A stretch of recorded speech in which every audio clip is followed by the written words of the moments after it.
ఈ కూల్ క్లైమేట్లో వేడిగా bread bajji with potato stuffing ఎలా వచ్చిందో వీడియో ఎండ్ వరకు చూసేయండి. నాకైతే టేస్ట్ చాలా నచ్చింది. Hello everyone, welcome back to our channel unknown candidate vlogs. Already ఇంట్రడక్షన్లో చెప్పాను కదా bread bajji with potato stuffing అని. ఆ పొటాటో స్టఫింగ్ కోసం నేను 3 పొటాటోస్ అయితే తీసుకుని బాయిల్ చేసుకుంటున్నాను కుక్కర్లో పెట్టుకుని. కుక్కర్లో అయితే ఫాస్ట్గా ఉడికిపోతాయి డైరెక్ట్గా కన్నా, అందుకని నేను కుక్కర్లో బాయిల్ చేసేసుకుంటున్నాను. ఈలోపు నేను ఆనియన్స్ అయితే కట్ చేసుకుంటున్నాను. 1 ఆనియన్ సరిపోతుంది. ఆనియన్స్ని వీలైనంత చిన్న సైజులో అయితే కట్ చేసుకోవడానికి ట్రై చేయండి. తర్వాత 2 పచ్చిమిర్చి, అలాగే కొద్దిగా కరివేపాకు వాష్ చేసుకుని కట్ చేసుకుంటున్నాను. కరివేపాకుని కూడా చిన్న పీసెస్గా కట్ చేసేసుకోండి. తర్వాత పచ్చిమిర్చి కూడా చిన్నగా కట్ చేసుకోవాలి. గుత్తి వంకాయ కట్ చేసుకుంటాం కదా, అలాగా 4 కట్స్ కింద కట్ చేసి తర్వాత చిన్నగా కట్ చేసుకుంటే చిన్న పీసెస్ అయితే వస్తాయి. ఇలా చిన్నగా కట్ చేసుకుంటే మనం బ్రెడ్ బజ్జీ తింటున్నప్పుడు ప్రతి బైట్లోని కూడా ఈ మిర్చి స్పైస్ అనేది తగులుతూ ఉంటుంది. నేనైతే ఇంకా కావాల్సినవన్నీ కట్ చేసేసుకున్నాను. ఆనియన్స్, పచ్చిమిర్చి, కరివేపాకు, అలాగే నేను ఒక పెద్ద సైజ్ బ్రెడ్ అయితే తీసుకున్నాను. ఈలోపు పొటాటోస్ కూడా బాయిల్ అయిపోయినాయి. ఒకసారి మూత తీసి చూస్తున్నాను. ఈ ఉడికించిన పొటాటోస్ అన్నిటికి తొక్క తీసుకుని రెడీగా పెట్టుకోండి. ఇక్కడ కొంచెం వేడిగా ఉంటుందని చెప్పి నేను ఫోర్క్తో అయితే మ్యాష్ చేస్తున్నాను. డైరెక్ట్ మీరు హ్యాండ్స్తో కూడా చేసుకోవచ్చు.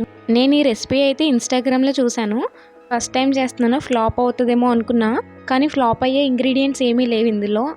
ఈ మ్యాష్ చేసుకున్న పొటాటోస్లోకి ఆనియన్స్, పచ్చిమిర్చి, కరివేపాకు కట్ చేసి పెట్టుకున్నాం కదా, అవన్నీ యాడ్ చేసేసుకుంటున్నాను నేను.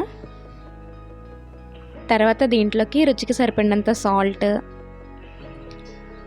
కొద్దిగా కారం, మనం ఆల్రెడీ పచ్చిమిర్చి యాడ్ చేసుకున్నాం కాబట్టి చూసుకుని యాడ్ చేసుకోవాలి. తర్వాత కొంచెం గరం మసాలా పౌడర్ యాడ్ చేసుకున్నాను. ఇవన్నీ వేసుకుని ఒకసారి బాగా మిక్స్ చేసేసుకుని పక్కన పెట్టేసుకోవాలి. నా దగ్గర ఆరిగానో ప్యాకెట్ అయితే ఉంది, అది వేసాను. వేసిన తర్వాత మంచి ఫ్లేవర్ అయితే వచ్చింది. ఈ ఆరిగానో వేయడం వల్ల అనుకుంటా మంచి స్మెల్ కూడా బాగా వచ్చింది.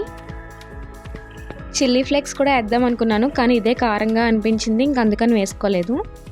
ఇప్పుడు బజ్జీ కోసం శనగపిండి మిక్చర్ అయితే కలుపుకోవాలి. నేను 3 టేబుల్ స్పూన్ శనగపిండి వేసుకుని దాంట్లోకి రుచికి సరిపడినంత సాల్ట్, కొంచెం కారం, అందులోకి కొద్దిగా వాము కూడా యాడ్ చేసుకున్నాను నేను. కొంచెం క్రష్ చేసుకుని వేసుకుంటే స్మెల్ వస్తుంది బాగా. తర్వాత దీంట్లోకి కొద్దిగా పసుపు, అలాగే కొద్దిగా అల్లం వెల్లుల్లి పేస్ట్ అయితే యాడ్ చేసుకుని మిక్స్ చేసేసుకోవాలి. వాటర్ వేసుకుని కొంచెం థిక్ కన్సిస్టెన్సీలో ఉంటే సరిపోతుంది. నేను చూపిస్తున్నాను కదా, దోశ పిండి బ్యాటర్లా ఉంటే సరిపోతుంది. పిండి మొత్తం కలిపేసుకున్నాక దీంట్లోకి చిటికెడు బేకింగ్ సోడా అయితే యాడ్ చేశాను. బజ్జీలు కొంచెం పొంగుతాయి కదా, అందుకని వేసుకుని ఒకసారి మొత్తం కలిపేసుకున్నాను.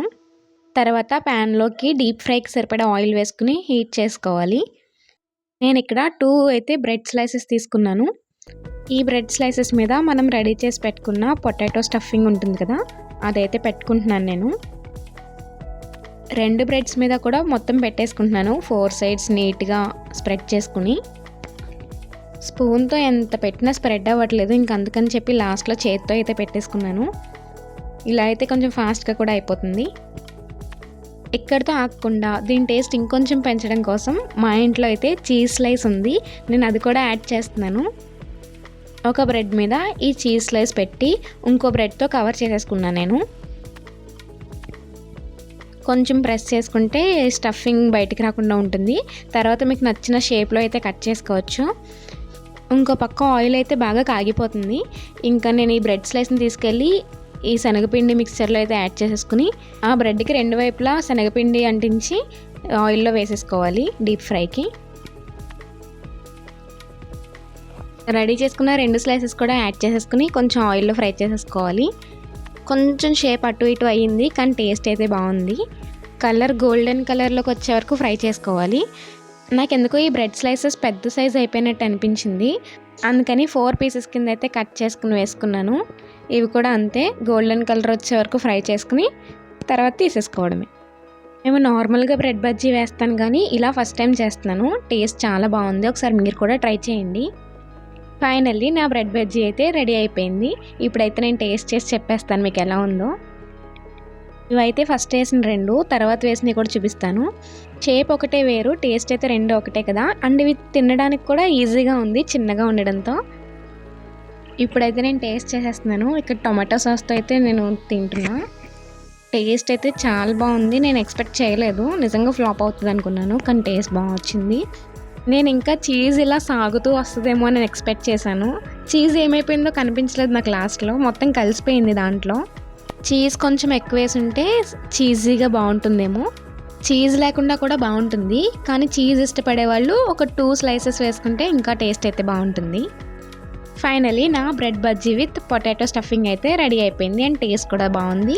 మీకు కనుక ఈ వీడియో నచ్చితే please like, share and subscribe to my channel unknown candidate vlogs.